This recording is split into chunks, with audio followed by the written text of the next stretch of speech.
Okay, hello. My name is Hannah, and I am with the Upper Triangle. A pop-up. Excuse me.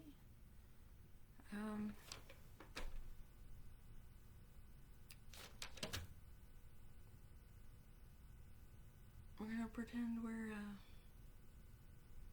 I've got an 11-minute counter, and I don't know why. I just started the live, so if I've been broadcasting for no reason, I apologize. But here we are.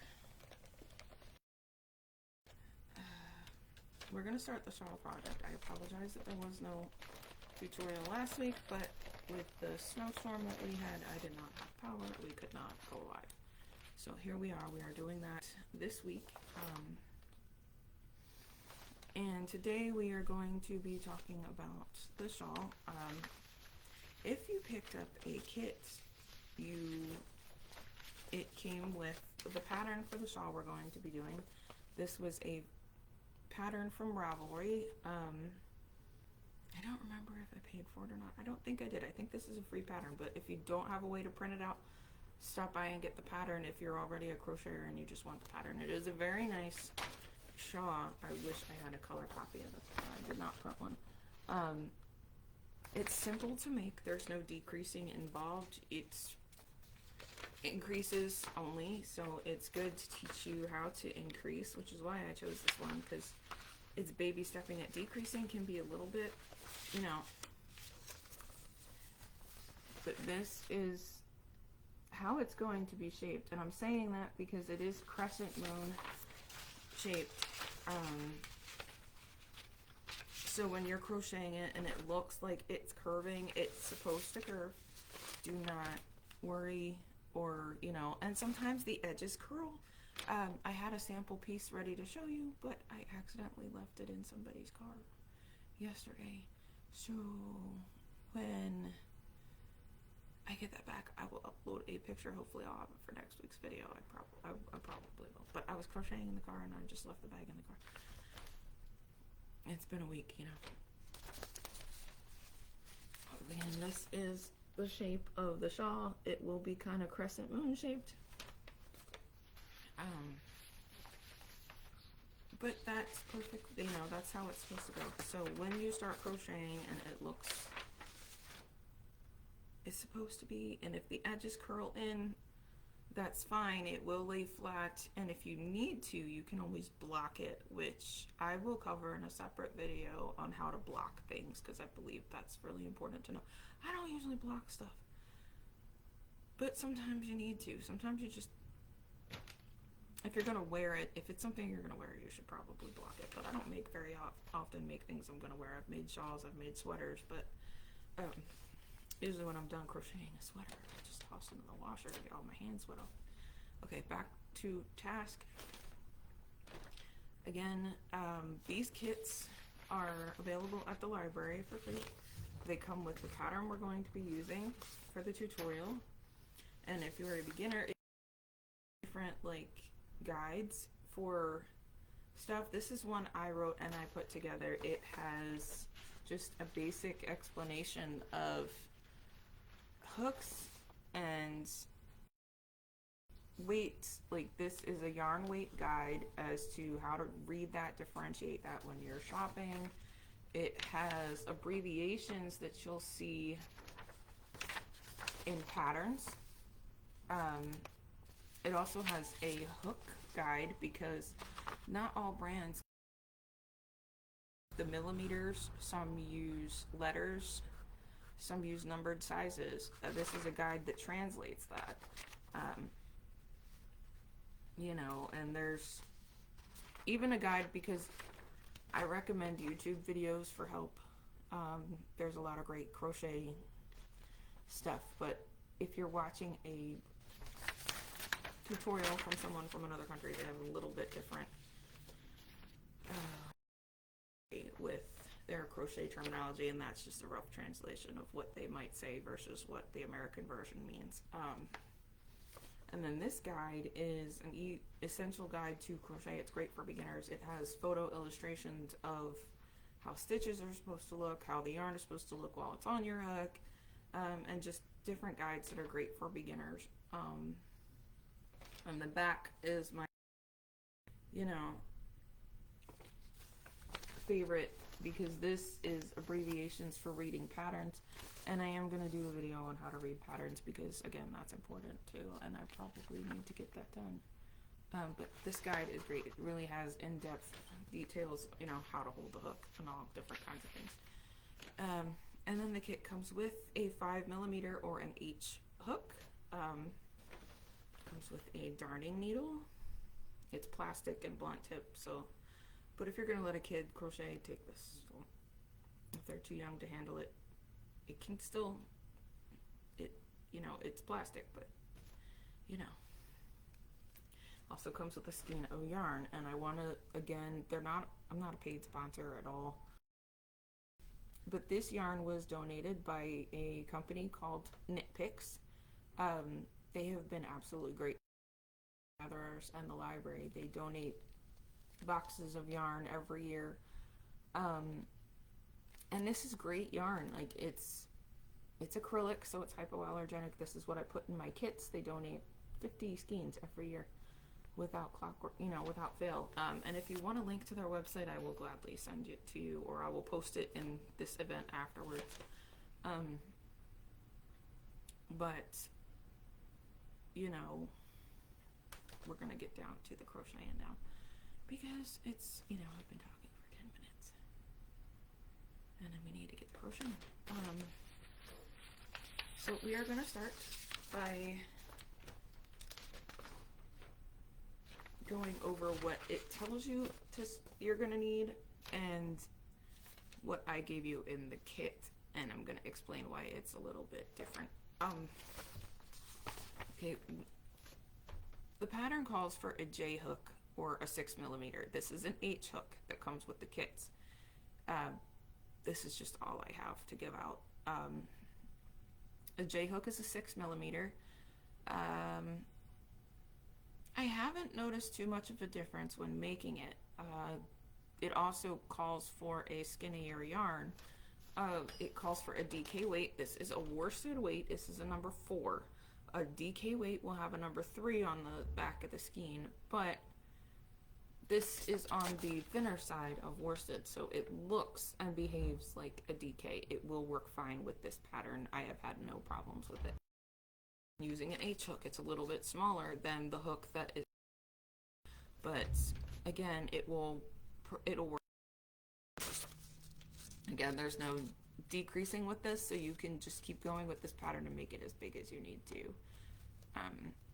But if you wanted to follow the pattern as far as hook size and yarn weight, you could easily just go pick up a J hook. I don't really have any here to give out, or I would, but, and Michaels and Joann's always have various skeins of yarn on sale, but you know, this setup works just fine. The sample piece I made used the yarn that I'm giving you on a hook. Do my sample pieces according to what I'm giving you, so you know how it looks versus what the pattern says, because when you alternate your hook size and your yarn weight, it's going to change the size of the project a little bit. So if you're making a stuffed animal and it tells you to use a worsted weight with a G hook, do that. But as something like a shawl, you can play around. Okay, so, and it also tells you to use multiple colors. I only gave you one skein. But again, you know, you can alternate that. You can even go get one of those self-striping yarns. They're actually pretty nice for stuff like this. Keeps you from having to change skeins too much, you know, for a beginner. So we're going to get into crocheting. The inside of the skein, you just kind of fish around in there. You can usually pull out, it looks like it's a big mess, but it actually, crocheting from the inside of the skein helps fight tangled weirdness later once the skein gets smaller. But then there are times when you get, excuse me, why do I always get the hiccups during my tutorials? I don't know. But, you know, you're going to see the inner struggles of starting a new skein of yarn is what you're going to see. But it is perfectly fine. I made a mess. So now what I'm going to do, this is the other end. I'm just going to wind a little. Normally I have a yarn ball winder and I take care of this before I start, but I like working from the inside of the skein because one, it lays flat when you're using it, except for now I'm winding it all around, but that's because I had a big old chunk come out, which happens sometimes. You know, machines wrap these skeins, so it's not always pleasant. Sometimes you're going to get knots. We're going to start by doing our slip knot. So you would ever not see, check. So if you are messaging me, I can't see it. You're going to twist that, and then you're going to pull from it just like a ribbon, and then you're going to grab it and pull it through. It creates a slip knot, and then we are going to put our hook in, tighten that down so, and don't tighten it too tight. Again, I always say too tight, you're not going to get your hook through it, and you're not going to be able to get back into the stitch when you need to go back into for your second round. So with this,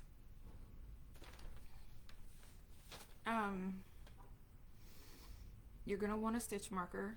I did order some. I did not put any in these kits because we ran out. I did order some. They will be in soon. If you need stitch markers, send me a message through here and I will set some aside for you when they come in. But you can use like a paper clip or an alternate color of yarn or a safety pin, anything really as a stitch marker. I've seen people use bread twisters. That's actually pretty cool. But okay, so for this you're going to want a stitch marker because one side we double the stitches and there's another side where we're crocheting stitches together so that it causes that crescent moon shape. So you're only going to increase on one side of this because it is not a symmetrical triangle. So it is an acute triangle. Anyhow, we're going to start by chaining 2. 1, 2. Okay, so you have your 2 chains. You are going to then put 3 double crochets in that first chain we did. Not the one closest to the hook, but the one here near your knot. You're going to put 3 double crochets into that. The beginning stages of this is very fiddly, but we will get it. That's 1. You can also start with a magic ring. 2.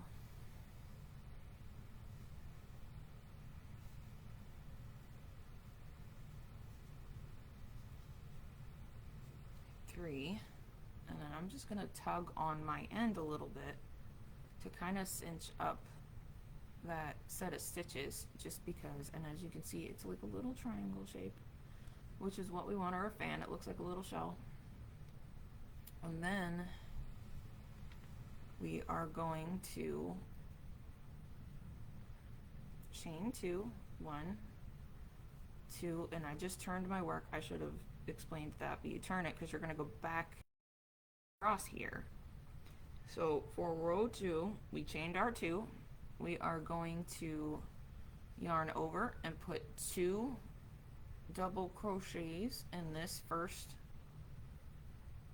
in the top of this first stitch. 1, back into that same stitch and put another double crochet in there. So that's 2. And then next,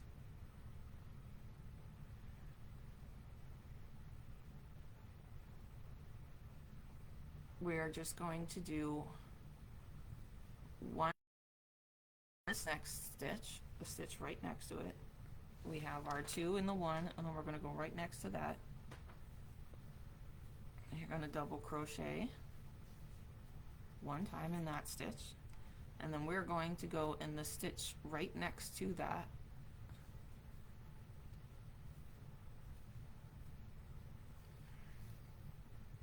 and double crochet.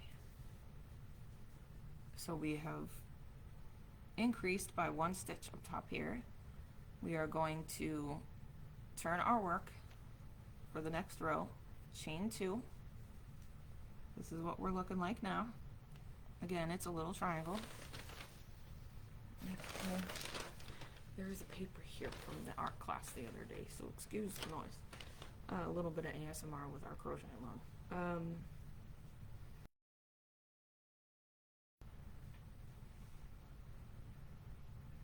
For row 3, this is a little bit trickier than anything we've done. We are going to double crochet 2 stitches together. And for that, we start by yarning over, like we do when we start a double crochet. I don't know if you can see that, but there are 2 loops on my hook right now. And for yarning over, you have your stitch, you just wrap that yarn 1 time around the hook. You put that in your first stitch, you yarn over again, you pull through. You want to yarn over, pull through 2, and normally you would just finish by yarning over and pulling through those 2, but you're going to leave these 2 loops on your hook. You're going to yarn over again, which is going to give you 3 strands on your hook. You're going to go into that next stitch, and you're going to act like you're double crocheting that. You're going to yarn over and pull through that loop, drop your loop. You now have 4 on your hook. You are going to yarn over. You are going to 2 of those loops. So now you are down to 3 loops on your hook. You are going to yarn over, and you're going to pull that through all 3 of those loops. So you have 2 double crochets, but they are now hooked together. Ignore the chain 2 that we did, that is not counted. This is your 2 together.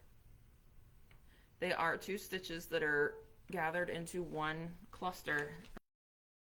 Now after that, we are going to put 2 double crochets in each of the next 2 stitches. So the stitch next to the one we just crocheted together, we have 2, 1, that's 1 double crochet, 2 double crochets in the same hole. And then we are going to do the same thing in this last. We're going to put 2 double crochets in that last stitch. And when you get done, it will look like this. This is right side up. This is how we're working, and as you can see, it is not changing size over here, but this is kind of forming our triangle over here. This is your flat edge. This is why we're crocheting that side together. Throughout the whole pattern, you will stay consistent with that, which is why I say grab the stitch marker, because one of the sides you will end with or begin with 4 double crochets, because you're going to have 2 in each hole for the last 2 stitches. On the other side of the pattern, the other side of the shawl, it's going to be the crochet 2 together, and when you're flipping it, it alternates what you start and finish on. Like on this side, we are going to chain 2 for our next row, And because this is the side that has the double stitches, which I need to back out because that did not come out the way I wanted it to. We crocheted that together, and then let me catch up. Yep, I need. What am I doing?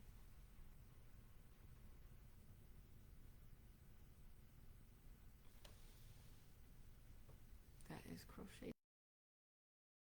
Is here. I just didn't lay flat. It was my times of my tension's off. I just redo the stitch because I don't want gaps. But I also lost my place in the pattern, so I had to catch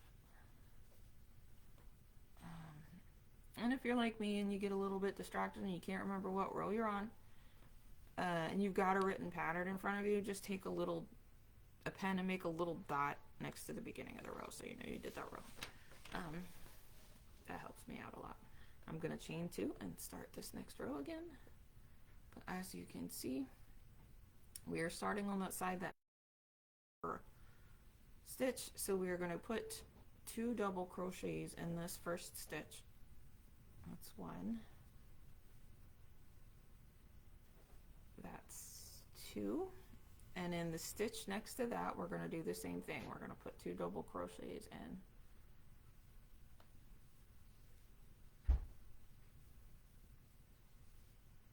1,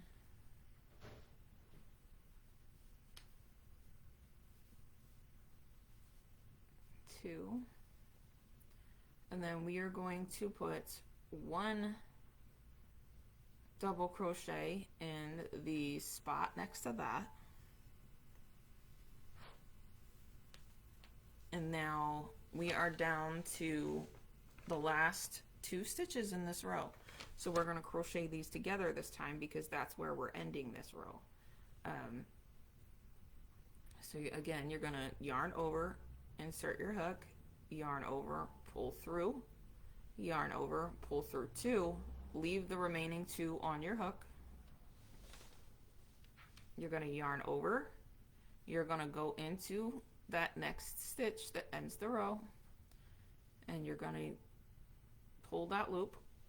You're going to yarn over.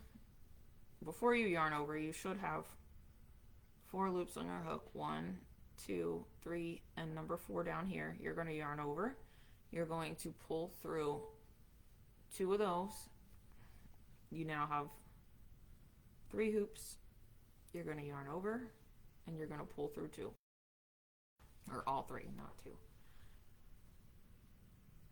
So this is where we are at. It looks a little weird in the beginning, but you know, we shall get there. We're going to chain 2 after we turn our work. And we are going to do the same thing we just did. Because we finished on a row where we're crocheting 2 together, we're going to start the next row crocheting 2 together. Whatever you finish with, that is what you're doing at the beginning of the next row. When your last stitch of the previous row was crocheting 2 together, you're going to start off with crocheting 2 together. That should stay in line with each other. This side is now what we're crocheting together. Over here is what we're doubling. It does look a little bit wonky, but I think my attention's a little bit off today. Pay attention to that. And you can put a border around this. Your stitches are going to look a little bit jagged in the beginning. But again, we're going to start this by double crocheting 2 together. So we're going to yarn over, insert our hook, yarn over, pull through 2, leave 2, yarn over, insert your hook into the next stitch, yarn over, pull through, you have 4 on your hook again, yarn over, pull through 2, you have 3 on your hook now, yarn over, pull through all 3 of those. Next, we are going to put 1 double crochet in the stitch next to that. And then one more double crochet in the hook in the stitch next to that. And again, we are left with 2 stitches. So we are going to put 2 double crochets in each stitch of the remaining of the last 2 stitches. So we put 1,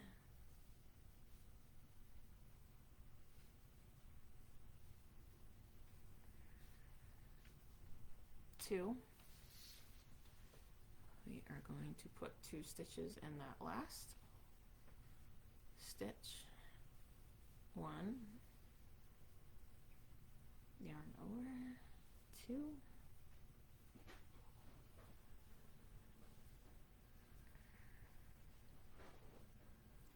and again, this side is nice and flat.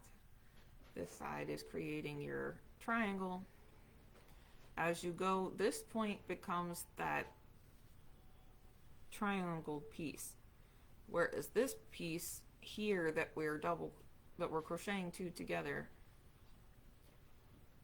is what lays across the back of your shoulders, which is why it is flat here. And as we go on, this is going to widen because this increases by 1 stitch per row. It doesn't seem like it because one side you're putting 4 stitches and 2 holes, and the next one you're decreasing, but it only increases by 1 stitch each row.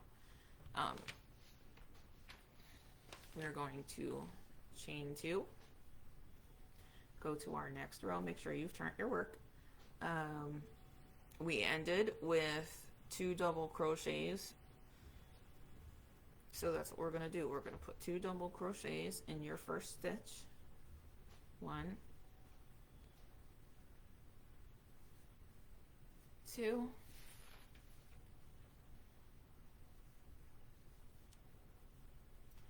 we are going to yarn over and put 2 double,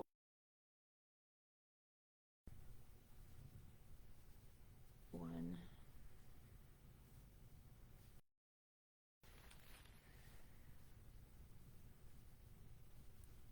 2, and then we are going to put 1 double crochet in each stitch until we get to the last 2 stitches. Stop before you get to the last 2 stitches. So we have 1 double crochet in that stitch, move to the next stitch, put in 1 double crochet, in the next stitch we're going to put 1 double crochet,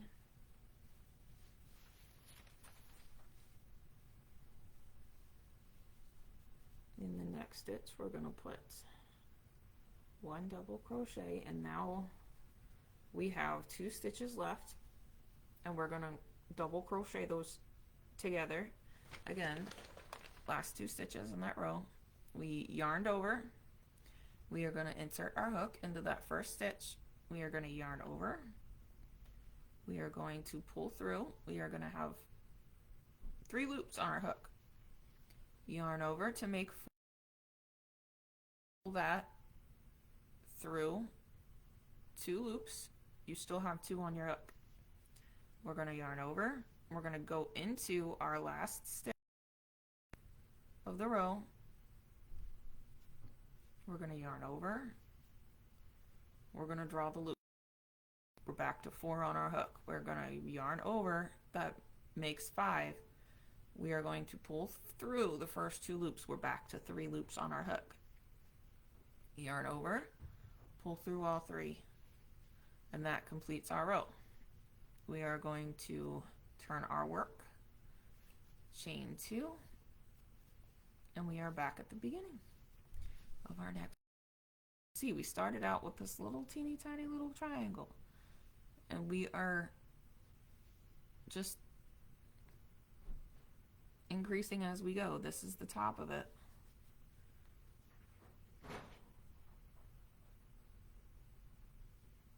And leave a little bit of a tail so that you can sew this through later, because you're going to need to tighten that and make sure that's pretty secure so it doesn't unravel on you. We are going to work a few more rows before I end it here, because we are on row 1, 2, 3, 4, 5, 6. So after row 7, you're just, we've completed the foundation of this shawl. Here out, you're just going to repeat rows 5 and 6 for about 70 rows. And then you're going to, if you want to, change your color. And then you're going to continue on doing the same thing you've been and change. It's alternating what you start with, whether it be in the, if you're starting with crocheting 2 stitches together, you're finishing that row with putting 2 stitches in each of the last 2 stitches. If you're starting your row with putting the 2 stitches in the first 2 stitches, then you're going to finish that row with the crocheting the 2 together. So I'm going to do a few more rows with you before I end this video. We are going to have a part 2 to the video because I want to show you the progression with the piece that I've actually created, and I want to show you how to sew the border in, or crochet a border around it, because I have not touched on that yet. But this, with the way the edges are a little bit uneven, just because of starting new rows, you chaining up, it's going to give it a little bit of a jagged edge. I'm going to show you how to put a simple single crochet all the way around it. You can do a little bit more than that if you want to, but I'm going to show you how to just single crochet around it just to clean up those edges. We have chained 2, we have turned our loop, our work. We are going to start this round by crocheting 1, yarn over, go through, yarn over, pull through 2, yarn over, pull through 3. And again, we are going to put 1 double crochet in each stitch until we get to the last 2 stitches. So crochet until you hit the last 2 stitches. 2. And 1 there.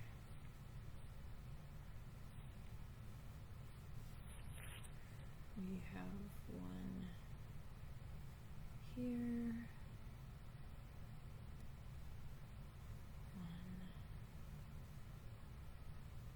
Here.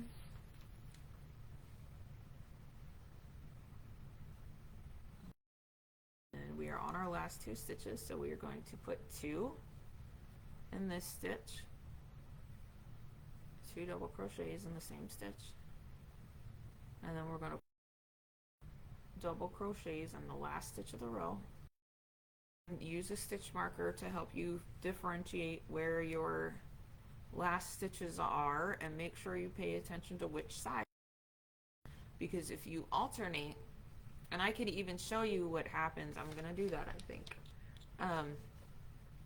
if you misinterpret your rows and you start backwardsing it, like if you accidentally crochet 2 together where you're supposed to put extra stitches, or if you put extra stitches where you're supposed to be crocheting together, it will start to change the shape of your shawl. And you're looking for, like I said, this crescent moon start shape. In the beginning, it's just going to look like a wonky Dorito. This is, well, technically it would lay this way. You see how one side is longer than the other, and it will continue to get more distinguishable as you go along. This is your flat top,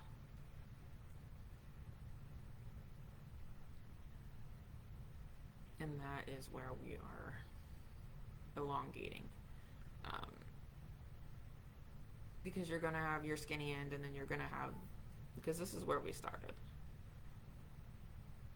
this is the row we're working on. So we're increasing, and this is staying flat, this is getting longer, and this is getting longer. So that's, you know, and I'll show you, this is a side that we're supposed to put 2 stitches in each hole. I'm gonna do a row backwards and just show you what happens so you know what to look out for if you accidentally backwards your work. And if you do, we are going to, you know, part of the crochet, learning to crochet, is learning how to let go when you make mistakes and unravel it and start over. Is no big deal. So I am going to confuse a row real quick. I'm going to show you what happens when you start to confuse your sides, which is why I said put one color stitch marker for the side that you put the 2 extra stitches in, and then have a different color stitch marker for the side where you're crocheting 2 together, so you know which side is which. As you crochet more, you'll be able to see which side is which, but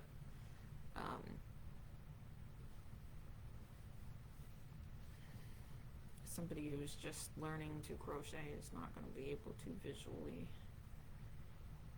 see the difference. I am going to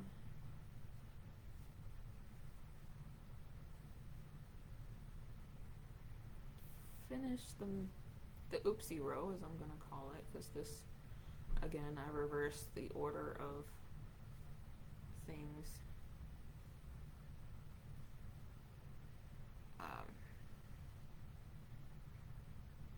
As you can see, it curls in. If you gather the wrong row, it'll curl in there, where over here it's starting to fan out a little wonky. You see how that's sticking up? It's creating an uneven slope. If you reverse it enough, it'll create like a weird fan, and I know because I did that the other day when I was making my thing. I decided to point it out. You need to pay attention to which side you're working on.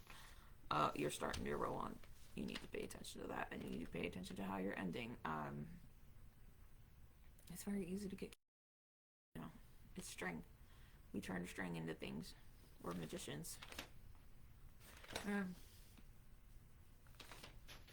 But yeah, you're going to keep following this pattern. It will tell you, again, your crochet guide has the glossary of terms that you're going to need to pay attention to. I believe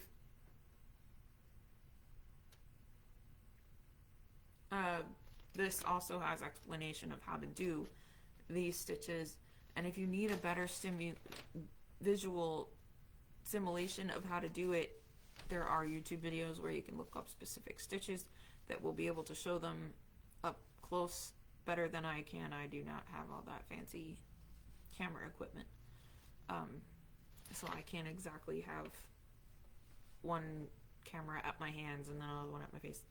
Maybe in the future. I really miss these in-person tutorials, let me tell you. But again, stop by the library, pick up this pattern, pick up the kit. If you already have yarn and a hook and you just want the papers, you can do that too. Just give us a call and let us know to set papers aside. I can have that done. But again, the kits are free. The instructions are free. Keep going. We are going to do part 2 of this shawl, and I will have my sample piece next week, and I will be able to show you a and I will also show you how to crochet around it. I will do that live next week and show you how to crochet around it.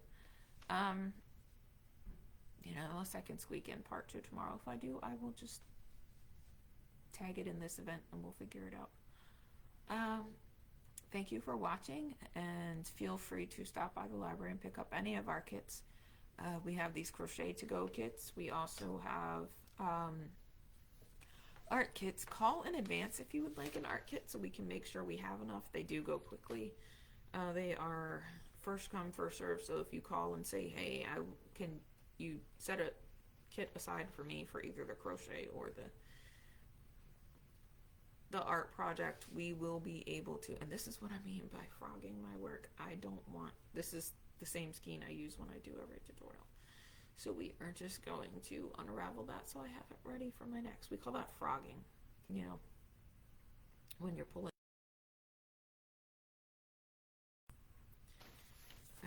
But again, the library, we have everything you need in your kit. Your darning needle for weaving in your ends, your crochet hook, your skein of yarn, your instructions, your and again, all the yarn I give away 100% acrylic. There's no wool, nothing in there that will cause harm or shouldn't cause allergic reactions. It is machine washable. You can put it in the dryer.